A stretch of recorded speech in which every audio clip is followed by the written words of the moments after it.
बोले बांके बिहारी लाल की जय। श्री कृष्ण भगवान की जय। श्री वासुदेव भगवान की जय। बंधुओं, अब तक हम भगवान कृष्ण को द्वितीय अध्याय में सुन रहे थे और द्वितीय अध्याय को भगवान ने दो भागों में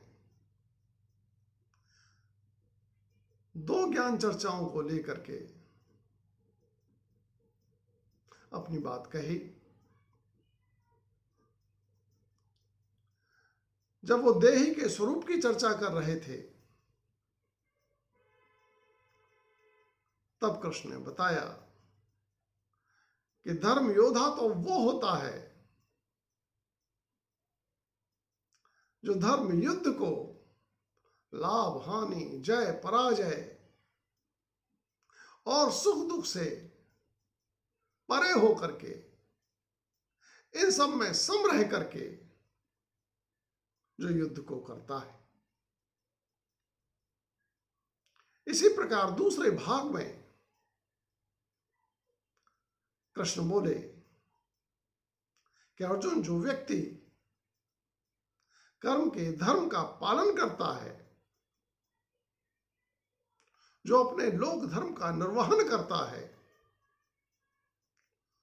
वो व्यक्ति तो सिद्ध और असिद्ध, कर्म की सफलता और असफलता में सम होकर के अपने कर्म को संपन्न करता है। तभी वह व्यक्ति धर्म का पालन करता कहा जाता है और अपेक्षित परिणाम के रूप में ब्राह्मी स्थिति को प्राप्त करता हुआ अंत में ब्रह्म निर्वाण को प्राप्त होता है। इन दोनों में कर्म फल से दूर रहने की बात कृष्ण परोक्ष और अपरोक्ष रूप से बोले हैं। इस बात को अर्जुन ने पकड़ लिया और उसके महत्व को समझ लिया। कर्म फल से दूर रहने के महत्व के बारे में उसकी जो जिज्ञासा हुई, उसको भगवान कृष्ण के सम्मुख प्रकट करते हुए अर्जुन इस प्रकार बोला। अर्जुन उवाच, तृतीय अध्याय प्रथम श्लोक। ज्यायसी चेत कर्मणस्ते मता बुद्धिर्जनार्दन तत्किं कर्माणि घोरे मां नियोजसि केशव। ज्यायसी चेत कर्मणस्ते मता बुद्धिर्जनार्दन। हे कृष्ण, हे जनार्दन, यदि आपको कर्म फल से दूर रहने का विचार ही श्रेष्ठ मान्य हो, अगर आपको यही अच्छा लगता है, यही अनुकरणीय है, यही जीवन में श्रेष्ठ बात है कि हम सदैव कर्म फल से दूर रह करके कर्म को संपन्न करें, तो उसके मन में प्रश्न आया और बोला, तत्किं कर्माणि घोरे मां नियोजसि केशव।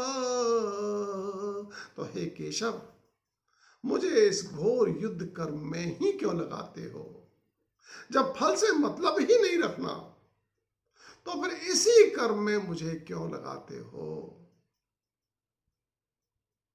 ये बहुत ही बारीकी से ऐसा जिज्ञासा, ऐसा प्रश्न अर्जुन के ही लिए संभव है। तो मुझे उस भयंकर युद्ध कर्म में क्यों लगाते हो? आगे अपनी जिज्ञासा को पूर्ण करता हुआ अर्जुन बोला, व्यामिश्रेणेव वाक्येन बुद्धिं मोहयसीव मे तदेकं वद निश्चेत्य ये न श्रेयो अहमाप्नुयाम् व्यामिश्रेणेव वाक्येन। मिले जुले वचनों से दोनों चर्चाओं में एक ही बात की ओर इशारा करने से, कर्म फल से दूर रहने के भाव की ओर इशारा करने से, बोधिम मोहयसीव में, मेरी बुद्धि को भी आप कर्म फल से स्थायी रूप से दूर रहने के लिए मोहित कर रहे हो। मैं भी चाहता हूं मैं भी अब कर्म करता रहूं, लेकिन कर्म फल से स्थायी रूप से दूर रहूं, निष्काम हो जाऊं, परमानेंटली निष्काम हो जाऊं। तदेकं वद निश्चेत्य ये न श्रेयो अहमाप्नुयाम्।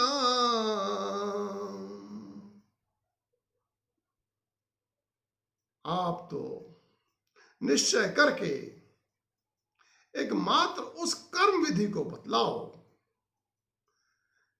ये न श्रेयो अहमाप्नुयाम्,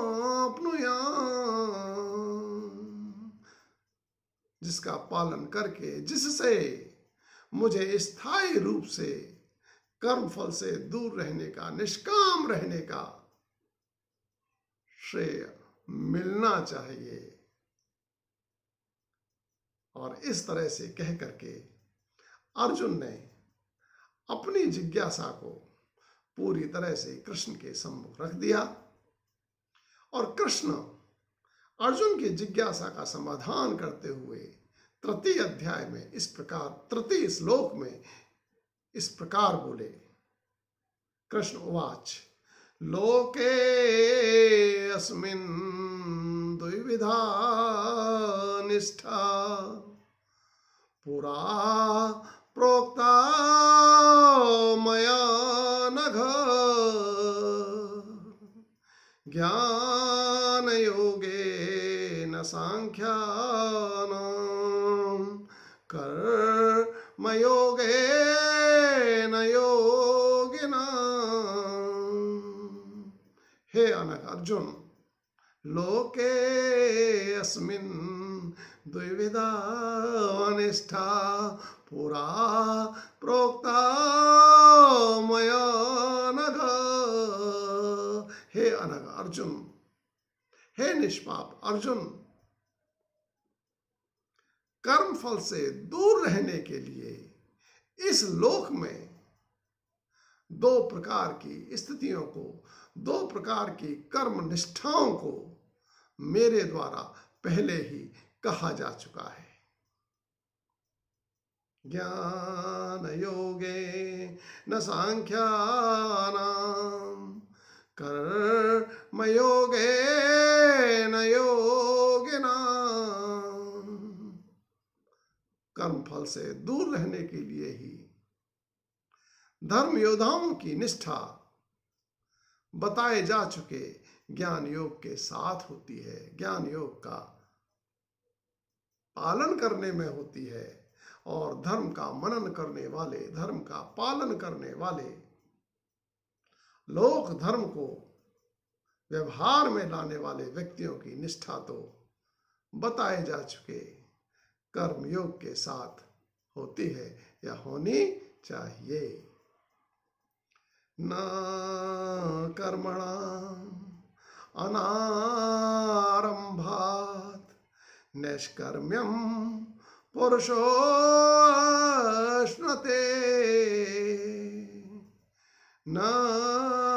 च सन्न्यसनादेव सिद्धिं समधिगच्छति।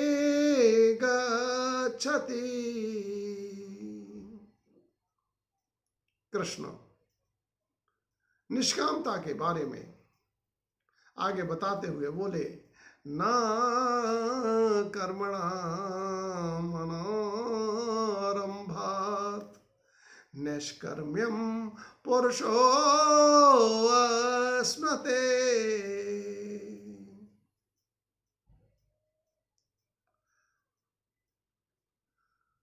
ना तो अपने कर्म को बिना तन्मयता से, रंभात अनारंभात, बिना तन्मयता के किए कोई व्यक्ति निष्कामता को अनुभव नहीं कर सकता।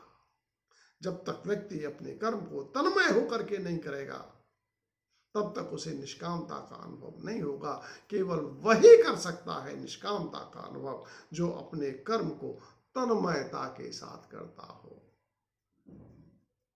न च सन्न्यसनादेव सिद्धिं समधिगच्छति। और ना ही अपना कर्म छोड़ देने से, अपना कर्म करना छोड़ देने से कोई व्यक्ति स्थायी रूप से निष्काम होने में सफल हो पाता है। और कृष्ण स्थायी निष्कामता प्राप्त करने के लिए अपने कर्म को करने की बाध्यता का निरूपण करते हुए इस प्रकार बोले, नाहि कश्चित् क्षणमपि जातु तिष्ठति अकर्मकृत कार्यते ह्यवशः कर्म सर्वः प्रकृतजयी गुणैः। न हि कश्चित् क्षणमपि जातु तिष्ठति अकर्मकृत। क्योंकि कोई भी व्यक्ति क्षण भर को भी किसी भी काल में कर्म के उद्देश्य के बिना नहीं रहता। जब कर्म करता है तो उसके साथ कर्म का उद्देश्य भी छिपा रहता है। कार्यते ह्यवशः कर्म सर्व प्रकृतजयी गुणैः। और अपनी समस्त शारीरिक इंद्रियों के द्वारा उस कार्य के उद्देश्य को पूरा करने के लिए बेबस होकर के कार्य में लगा रहता है। गोविंद जय जय गोपाल जय जय राधा रमण हरि गोविंद जय जय श्री कृष्ण गोविंद हरे मुरारी हे नाथ नारायण वासुदेवा हे नाथ नारायण वासुदेवा। बोले बांके बिहारी लाल की जय। जय श्री कृष्ण बंधु।